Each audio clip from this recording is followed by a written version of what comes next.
Good evening, everyone. Let me call this meeting to order on February 12th, the Lilburn City Council meeting for the month of May. What did I say, February? May the 12th. Here we go.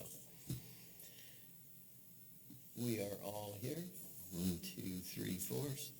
Will you stand with me and let's pledge to the flag?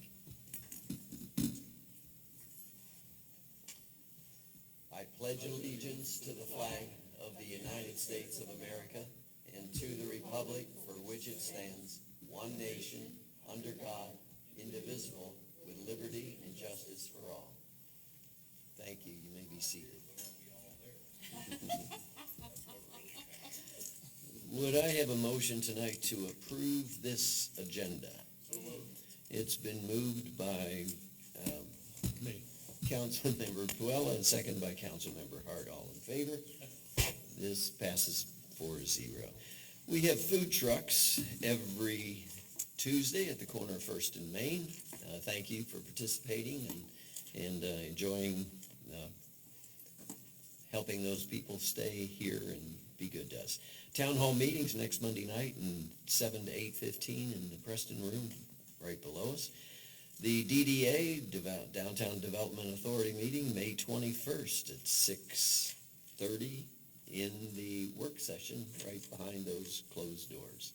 Planning Commission, May 22nd, 7 p.m., right here in these council chambers.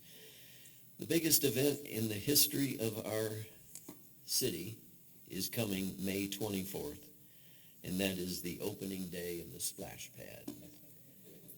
It is the number one most sought after web reason to come on the city website to find out when that thing opens, and big deal around here. So May 24th it opens. Tell your friends.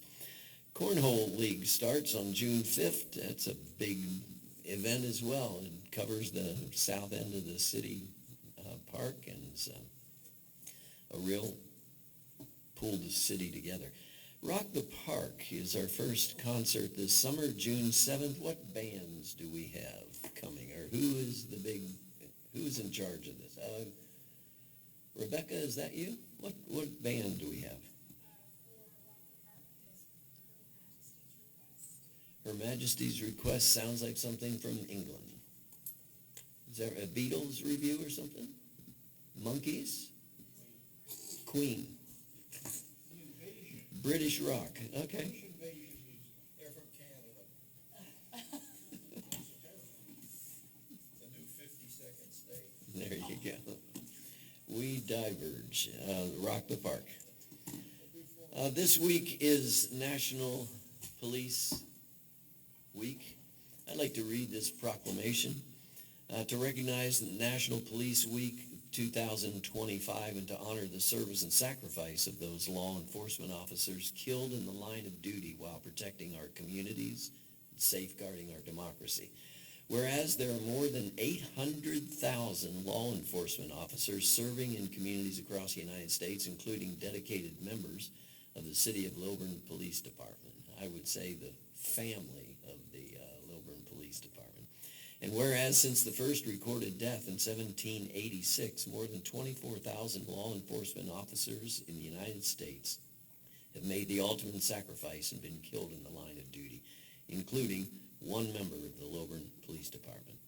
And whereas the names of those dedicated public services are engraved on the walls of the National Law Enforcement Officers Memorial in Washington, D.C., and whereas 345 new names of fallen officers are being added to the National Law Enforcement Officers Memorial this spring, including 148 officers killed in 2024, plus 197 officers killed in the previous year. And whereas the service and sacrifice of all officers killed in the line of duty will be honored during the National Law Enforcement Officers Memorial Fund's 37th Annual Candlelight Vigil on the evening of May 13th, 2025.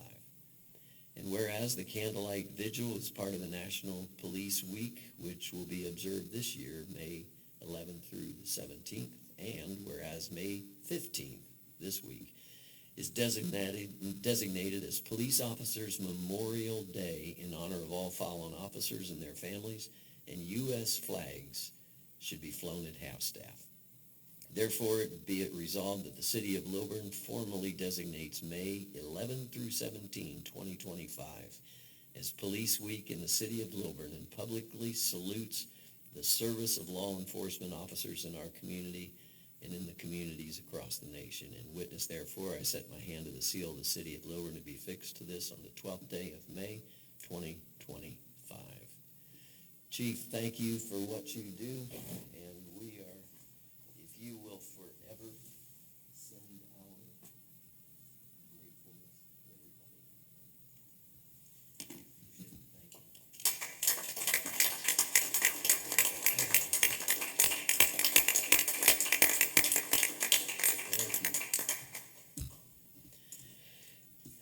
May I have a motion to approve the minutes from April 14th? So moved. It's been moved by Councilmember Perala, second by Councilmember Batterton. All in favor? This passes 4-0. Our first meeting, or our first agenda tonight is a public hearing approving an ordinance number 2025-648, a text amendment to Appendix A, Article 5, Section 502 of the Old Town Overlay District. Reed, will you get us up to speed, please? Good evening, Mayor and Council.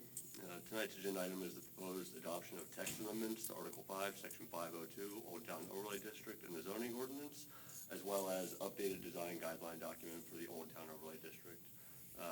Approval was recommended by the Planning Commission on April 24th, 2025.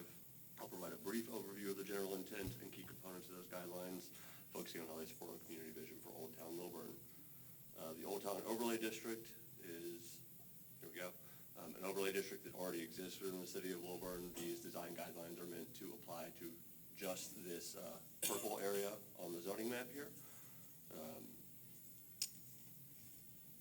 The intent is to encourage thoughtful redevelopment and infill that honors the historic character of Main Street in Old Town. The intent is to foster a vibrant, mixed-use environment that supports walkability, community interaction, and a unique sense of place that reflects both our history and our aspirations for the future. These guidelines are designed to provide flexibility in design while encouraging a mix of residential, commercial, and office uses, promote opportunities for people to live and work in the same area, even within the same building, and to ensure that new development and redevelopment relate to the surrounding context and contribute positively to the streetscape. The proposed design guidelines, developed in partnership with Sizemore Consulting and the Lilburn CID, set forth clear but flexible standards for site and architectural design within the district.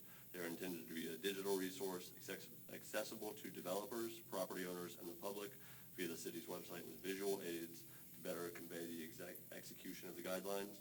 Proposed text amendments act as a general guide to convey the intent of the design guidelines and incorporate the study document by reference. The key areas addressed by the design guidelines include placement and orientation of buildings, architectural styles, color and materiality, massing, scale, and articulation, fenestration, entry and activated ground floor, outdoor spaces and planting zones, parking, walls and screening, signage and lighting, pop-up and temporary structures, and public art. All development and exterior modifications within the district will be required to comply with these guidelines. The planning director or designated review body will administer the guidelines, ensuring consistency with the city's vision while allowing for amendments by council as community needs evolve. The guidelines are designed to be living documents, adaptable through public hearings and council action. Staff recommends approval of the proposed text amendments and adoption of the design guidelines document, as they will provide a clear, cohesive framework for future development in Old Town Lilburn. They balance the need for design consistency with flexibility, supporting both preservation and innovation as our community continues to grow. In summary, these guidelines are a tool to help us manage growth in a way that preserves the small town charm and historic character of Old Town while encouraging high-quality, mixed-use development that benefits residents, businesses, and visitors alike. All public advertising requirements were met, and staff received no public comment on the proposed text amendments or design guidelines document. Thank you for your attention. I'm happy to answer any questions. Thank you, Reed. The essence is that we want developers to develop according to our guidelines, not theirs. And so along the way, we've had people get mad at us because we said no, and now we're just ratifying, codifying what we want. The document is how many pages? It's online. 158. 158 pages of pictures. We've been at this for a year, and it's a well-done document.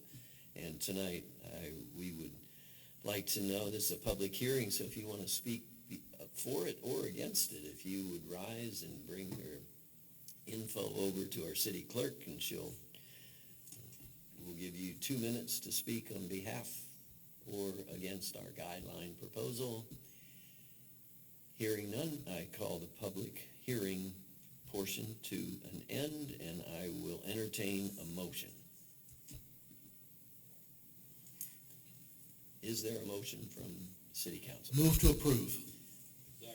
It's been moved by Councilmember Puella and second by Councilmember Vatterton. Comments from City Council? Hearing none, all in favor? This passes by 4 votes to 0. Thank you very much. The second public hearing is for the purpose of receiving public comment for the proposed 2025-2026 budget. Would that, City Manager, would that budget be online? I mean, we can't just scroll through it here. Has that been released to the public yet? We typically don't post the city manager recommended version. However, we do make a hard copy available in the city clerk's office. Okay. So we are not passing this tonight. We're just hearing its public comment for you to speak into it if you see or want to make sure that something is included that's close to your heart or business. So let me open this for public comment for you to speak for or against the recommended budget for 25-26, and that would be just to hear your suggestions at this point. It will be, how will people access it? A hard copy in the business office? In the city clerk's office, if you want to read through all the detail, of course, the budget is attached to this agenda item on the website. So if you want to see, Oh, there it is. yeah, if you want to see can just the scroll down there and total, get it. Okay. funds and how they balance, you can find those on the website. We do a balanced budget, so there is a state law that says it must be balanced, so we are grateful for that. So this is a public hearing. Anyone want to speak for or against the budget? Hearing none, I'll bring the public hearing portion to a close, and I will be open for a motion. I'm sorry? Are you going to read into the budget? Are you going to speak to it tonight? I Would will like when to? you approve it. We, I mean, I'm happy to do it now, but I would when think you it'd be- approve it, we have to approve it at the department level. That's our budgetary level of control. So with the general fund, if you go back to the all funds listed, we just have to approve a balanced revenue and expense budget for all the funds that you see, except for general fund, Fund 100. In that case, we get more specific than just the overall 14.7 million. You adopt a budget for each department because that's our budgetary level of control. We're not doing any of this tonight. It should come back for a vote on that next month. This was just a public hearing as part of the agenda. It's not a vote to take it. correct, but she's just giving insight on what is there. That's all. If Mr. Carruthers is okay with waiting until the budget is presented and adopted, then the numbers are here. Okay, I close the public comment, and so I'm open for a motion.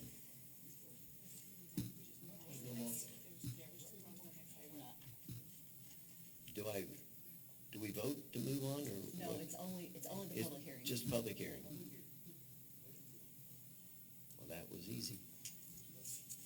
Our Our next agenda item is the approval of ordinance 2025-650, adding a section 42 through 98 to regulate aggressive solicitation within city limits. In our meeting prior to this one, we determined that we're not ready yet to present this as an actionable item. So what would the motion be from the city council?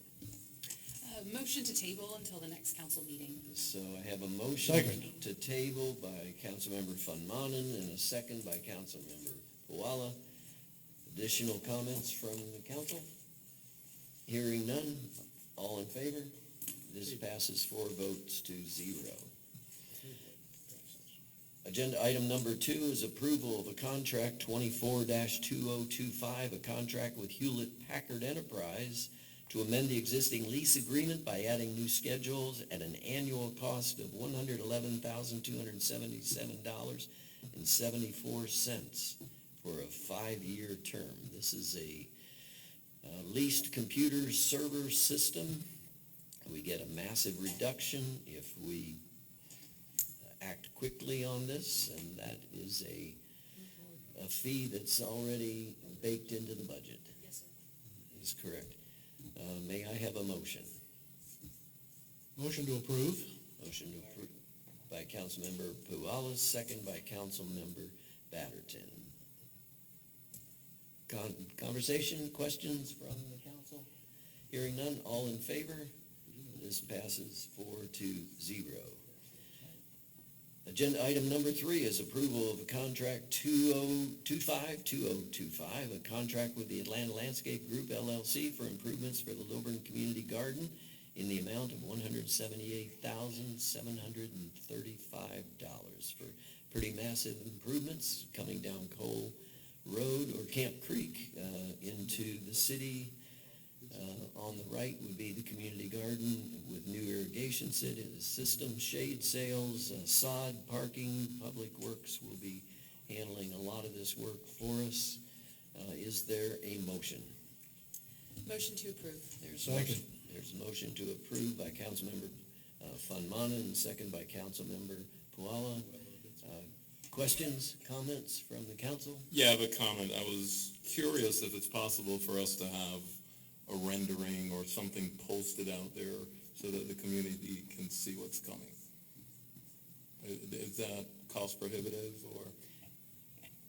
No, I know that we have a concept. We will do that. We'll do that. We'll make sure that happens. It won't be cost prohibitive. It's a great thing to show the public all the improvements that we're doing as part of this. Right, Good. right. And the scheduled completion date is July 4th. That's what...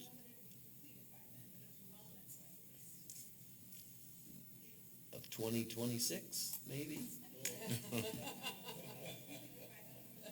I thought it was going to be done by the 4th of July. Okay, but it'll be well underway. So all in favor, did we vote on this yet? We did? Oh, you were making a comment. All in favor? This passes 4 votes to 0. And our final agenda item is approval of an appointment of solicitor for the city of Lilburn, and that would be Brian Brown. Are you in attendance? Brian, come forward. Do we need to vote anything here, or am I just swearing him in? I'm just swearing him in.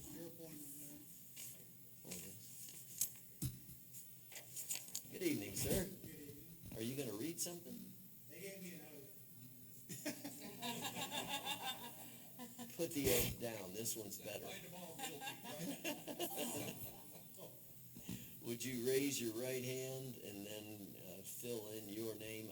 I, Brian Brown, as a citizen of the state of Georgia, do hereby solemnly swear and affirm that I will well and truly perform the duties of assistant solicitor of the city of Lilburn, Georgia, and that I will honestly and faithfully discharge the duties of the office to the best of my ability and without fear, favor, or partiality. I will support and defend the charter thereof, as well as the Constitution and the laws of the state of Georgia and of the United States, And I do further solemnly swear and affirm that I am not the holder of any unaccounted for public money due this state or any political subdivision or authority thereof, and that I'm not the holder of any office of trust under the government of the United States at any state or any foreign state which, by the laws of the state of Georgia, I'm prohibited from holding, and that I am otherwise qualified to hold said office according to the Constitution and the laws of Georgia. So help me God, and you can repeat that line. Congratulations. Welcome, Brian Brown. Okay, we'll do a little photo right after we're finished here. So that concludes our agenda tonight, and I call for this meeting to be adjourned. Thank you very much.